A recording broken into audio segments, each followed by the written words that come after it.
السلام علیکم ورحمۃ اللہ وبرکاتہ. نحمده ونصلي على رسوله الكريم اما بعد فاعوذ بالله من الشيطان الرجيم بسم الله الرحمن الرحيم رب اشرح لي صدري ويسر لي امري واحلل عقدة من لساني يفقهوا قولي. ہماری آج کی گفتگو کا موضوع ہے روزہ کس کے لیے. گویا ہم سب کو اس بات کا فیصلہ کرنا ہے کہ ہم جو صبح سے شام تک بھوکے پیاسے رہتے ہیں اور بہت سی خواہشات کو چھوڑتے ہیں، اپنی زبان کو کنٹرول میں رکھتے ہیں، تو یہ ساری کوشش، ایفرٹ، بھاگ دوڑ، محنت، یہ سب کس کو خوش کرنے کے لیے. بعض لوگوں کا خیال یہ ہے کہ روزہ صحت کے لیے ایک اچھا ذریعہ ہے، یا بعض اوقات اپنی نیکی کے اظہار کا ایک بہترین طریقہ ہے. لیکن بات یہ ہے کہ روزہ دراصل اللہ رب العزت کے لیے، اس کی خوشنودی کے لیے.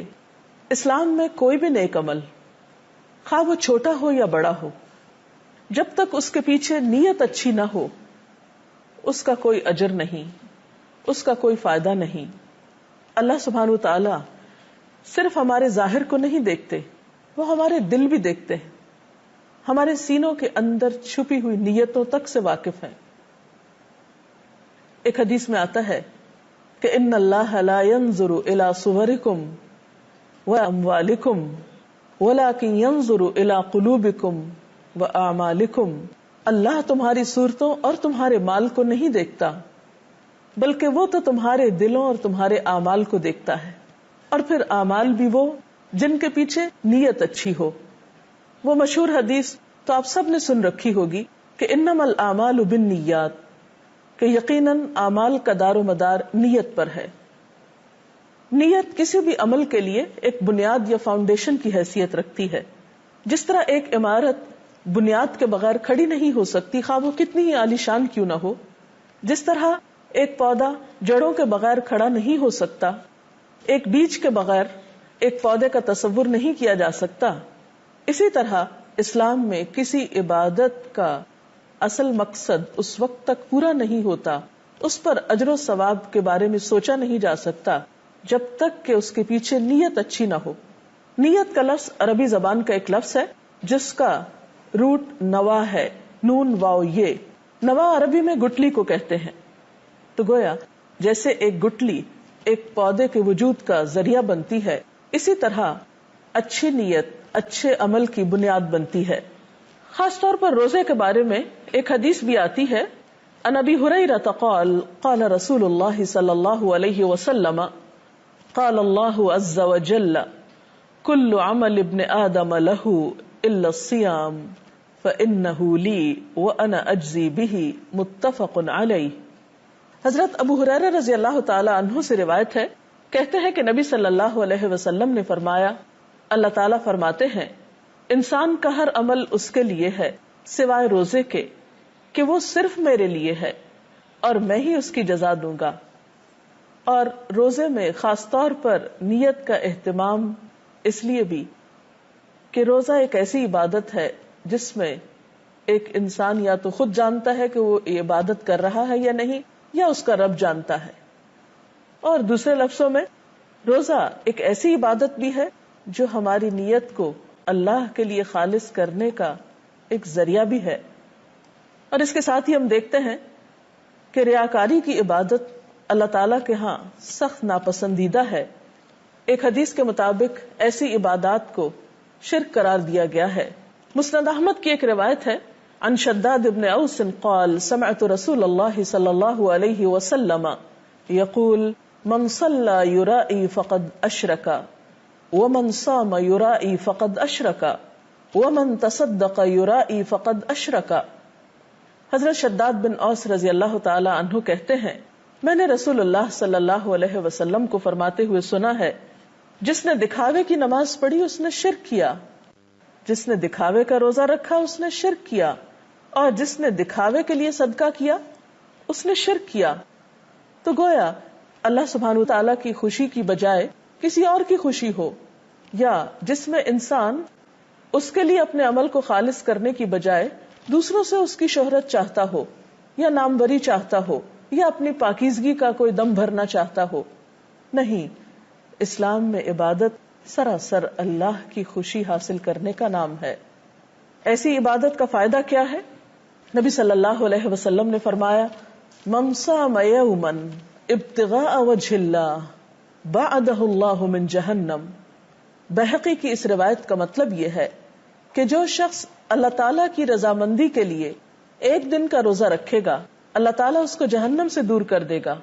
تو گویا یہاں بھی جہنم سے دوری کی وجہ محض روزہ رکھنا نہیں ہے، بلکہ روزہ اللہ کے لیے رکھنا ہے. اور اللہ کے لیے رکھنے کا مطلب کیا ہے؟ اس کی رضامندی اور اس کی خوشی چاہنے کے لیے. ایک اور حدیث میں آتا ہے نبی صلی اللہ علیہ وسلم نے فرمایا جو شخص لا الہ الا اللہ کہے اور اسی پر اس کا خاتمہ ہو جائے تو وہ جنت میں داخل ہوگا. اور جو اللہ تعالیٰ کی خوشنودی کے لیے ایک دن کا روزہ رکھے، ایک دن کا، اور وہ اسی پر مر جائے، یعنی اس کے دل میں اور کوئی غرض نہیں تھی سوائے اپنے رب کی خوشنودی کے، تو وہ جنت میں داخل ہوگا. اور جو شخص اللہ تعالیٰ کی خوشنودی کے لیے صدقہ و خیرات کرے اور اسی پر اس کا خاتمہ ہو تو وہ بھی جنت میں داخل ہوگا. اب سوال یہ پیدا ہوتا ہے کہ پھر روزے کی نیت کیسے کی جائے؟ جیسا کہ آپ جانتے ہیں کہ نیت کا لفظ نوا سے، اور نوا گٹلی کو کہتے ہیں، اور گٹلی دراصل زمین کے اندر ہوتی ہے جب جا کر اس سے پودا نکلتا ہے. تو اسی طرح نیت کا تعلق انسان کے دل سے ہے. نیت دل کے ارادے کا نام ہے. اس کے لیے کچھ مخصوص الفاظ آپ صلی اللہ علیہ وسلم نے ہمیں نہیں سکھائے. اور نیت دراصل انسان کا اپنے شعور کے ساتھ خود اپنے ساتھ ایک وعدہ اور ارادہ ہے کہ میں یہ کام اللہ تعالیٰ کے لیے کرنے جا رہا ہوں. اب سوال یہ پیدا ہوتا ہے کہ نیت کس وقت کی جائے؟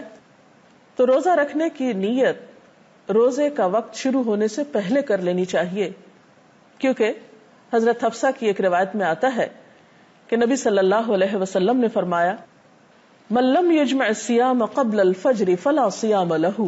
جس نے فجر سے پہلے روزے کی نیت نہیں کی اس کا روزہ نہیں. تو فرضی روزے میں روزے کی نیت فجر کے شروع ہونے سے پہلے کر لینی چاہیے. گویا جس وقت آپ کی سحری کا وقت ختم ہوتا ہے اس کے ساتھ ہی نیت شروع ہو جانی چاہیے.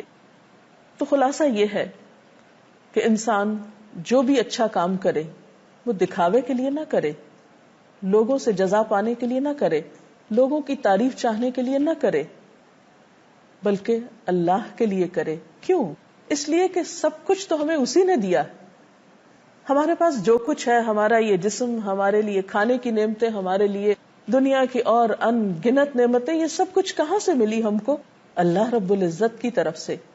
اور جب ہم عبادت کرتے ہیں تو دراصل ایک طرح سے ہم ان نعمتوں کا شکرانہ ادا کر رہے ہوتے ہیں. اور اگر اس میں بھی ہم اس کے ساتھ اوروں کو شریک کر لیں تو وہ کس قسم کا شکرانہ ہے؟ تو بہرحال روزہ اللہ کے لیے، اللہ تعالیٰ ہی اس کی جزا دینے والا ہے. دکھاوے کا روزہ شرک قرار دیا گیا ہے. اور روزے کی نیت دل میں ہوتی ہے اور نیت کا وقت فجر سے پہلے تک کا ہے. اگر اس کے علاوہ نیت سے متعلق آپ کے ذہن میں کوئی سوال ہو تو آپ کر سکتے ہیں. جی آپ کیجیے سوال. میرا آپ سے سوال ہے کہ روزے کی نیت کا صحیح طریقہ کیا ہے؟ روزے کی نیت دراصل دل میں ہوتی، اور اس کا آپ کو پتہ کیسے چلے گا؟ مثلاً آپ رات کو جب سونے لگتے ہیں تو کیا سوچ کر سوتے ہیں کہ مجھے صبح روزے کے لیے اٹھنا ہے؟ تو گویا آپ نے نیت کر لی. آپ الارم لگاتے ہیں، پھر آپ صبح اٹھ جاتے ہیں، سحری کرتے ہیں. آپ کے یہ سارے اعمال اس نیت کے تابع ہیں. ایک تو روزہ رکھنے کی نیت اس طرح ہوگی. دوسرا یہ کہ جب آپ سحری کھا رہے ہوں اور آپ روزے کی حالت میں ہو تو اس وقت نیت کی مزید تجدید کر سکتے ہیں کہ میرا یہ عمل خالصتاً اللہ تعالیٰ کی رضا کے لیے ہے. اور خصوصاً اس وقت جب آپ کو بھوک لگی ہو یا آپ کو روزے کی وجہ سے کسی قسم کی کوئی دقت یا پریشانی ہو رہی ہو تو اس وقت اس تکلیف کے احساس میں پھر اللہ تعالیٰ کی خوشی کے لیے اسے اچھی طرح برداشت کر لیں اور اس کا تذکرہ نہ کریں اور اپنی حالت کو بھی بہتر رکھیں. کیونکہ جو کام اللہ تعالیٰ کے لیے کیا جاتا ہے وہ پھر خوبصورتی سے ہی کیا جانا چاہیے. اور اگر کسی وقت کسی انسان کی کوئی تعریف سن کر دل میں یا نیت میں کوئی خرابی آنے لگے اور انسان کے اندر کسی قسم کی کوئی کجی آنے لگے تو فوراً یاد کر لے اپنا اصل مقصد اور سوچے کہ نہیں، مجھے کسی انسان سے اس کا کچھ ریوارڈ نہیں چاہیے، میں نے تو یہ کام اللہ کے لیے کیا ہے اور اسی سے میں اس کی جزا چاہتا ہوں. جی.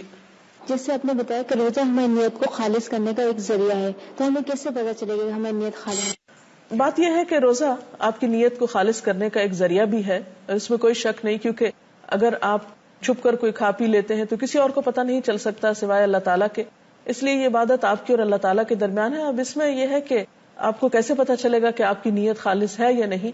تو آپ اپنے لیے ایک معیار مقرر کریں کہ آپ روزے کی حالت میں اپنے آپ کو اللہ تعالیٰ کے کتنا قریب پاتے ہیں، کیونکہ جس کی خوشی مقصود ہوتی ہے اس کی یاد بار بار آتی ہے اور انسان روحانی طور پر اپنے آپ کو اللہ تعالیٰ کے قریب پاتا ہے. تو جتنی زیادہ آپ کی نیت خالص ہوگی اتنا ہی زیادہ آپ کو اللہ تعالیٰ کا قرب محسوس ہوگا اور آپ کے اپنے اندر ایک فرقان پیدا ہوگا، جیسے کہ ایک آیت میں آتا ہے کہ ان تتقوا اللہ یجعل لکم فرقانا، اگر تمہارے اندر اللہ کا تقوی ہوگا تو وہ تمہارے اندر ایک کسوٹی پیدا کر دے گا، ایک میزان پیدا کر دے گا. جیسے ایک تھرما میٹر ہوتا ہے بخار کی حرارت کو ناپنے کے لیے، تو بالکل اسی طرح انسان کے اندر بھی اللہ تعالیٰ ایک ایسی سوچ اور ایک ایسا احساس پیدا کر دیتے ہیں کہ جس میں انسان اچھے برے کے فرق کو پہچاننے لگتا ہے. تو یہی فرقان آپ کو بتائے گا اور احساس آپ کو بتائے گا کہ آپ اللہ تعالیٰ کے کتنے قریب ہیں. اجازت چاہتے ہیں. اللہ حافظ. اجازت چاہتے ہیں. اللہ حافظ.